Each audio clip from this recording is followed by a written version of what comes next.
prebacio u tamnicu i tamo u velikim stradanjima i mukama je preselio svoju dušu u Carstvo nebesko.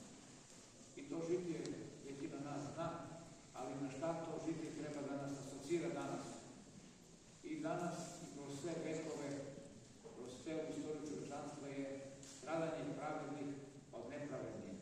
Čuli ste Sveto evanđelje gde kaže na mnogo mjesto evanđelju, u današnjem evanđelju, da sluga nije veći od gospodara svoga. Naš gospodar, Gospod Isus Hristos, je krstnom smrću preselio i stradavši na krstu dao nam je primjer kako ćemo i mi, kako trebamo da stradamo. Ne stradaju svi u svom životu raspeti na krstu, ali svaka životna muka, životno iskušenje, životne brige, ratovi, nemaština i mnogo toga su na neki način raspinjenje samoga toga čoveka ili porodice ili jednog društva ili jednog naroda. I ugledavši se na Hrista, naši preci su uvek stradali za Boga, za pravdu, za prijatelje, za bližnjega svoga, a pogotovo za našu otadžbinu, za koju mi izuzetno malo danas, današnji potomci svetih ratnika, svetih Solunaca, svetih Nemanjića, stradamo i većina nas Srba i svih onih koji žive u ovoj zemlji, ne mora da su Srbi, možda su drugih naroda, su hrišćani, ne trude se i ne stradaju za istinu, nego se prilagođavaju duhu sveta.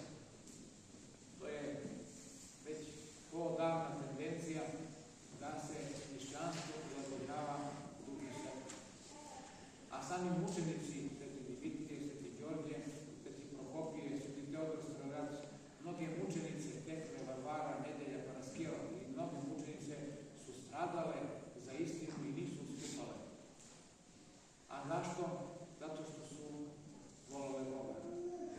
A kad volimo Boga, onda stradamo za istinu koju nam Bog objavljuje i koju preko naše savesti obitava u našim srcima. Ko nema Boga, ubije nam je savest i on se lako i straha prilagođava do zemaljskog života u ovom svetu. To ste sami primetili i u porodici i na poslu i gdje god se krenete. Čim ima malo stradanja, mi se uplašimo za našu budućnost, za naš život i telesni, a možda, ne daj Bože, da se plašimo i za materijalni život, da ćemo da ostanemo bez nečega, a vidimo da su mnogi, bar u zadnjih 20-50 godina ostali bez svojih kuća na ratištima, koliko je samo progona srpskog naroda i drugih naroda bilo, koliko sada progon ima svog u svetu, a šta se to dešava? Pa đavo ne voli mir i ne voli one koje nose krst, ali ne samo na grudima da nose krst, nego u svojoj duši koji ne stradaju istinski svojim srcem za istinu i za veru. I svim onima koji stradaju, ako ne možemo fizički da pomognemo, koji su rasejani van svojih domova i ognjišta, bar za njih Bogu da se pomolimo i da učinimo neku dobru žrtvu pred Bogom, da im njima Bog pomoći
naši, stradaju političari, stradaju mnogi drugi za mnogi drugi ideale, ali to nisu ideale koji nas vode u carstvo nebesko. Znači moramo da razlikujemo stradanje i oni koji imaju nešto na berzi, svakog dana stradaju strepeći da će berza da ih padne, da će nešto da izgube.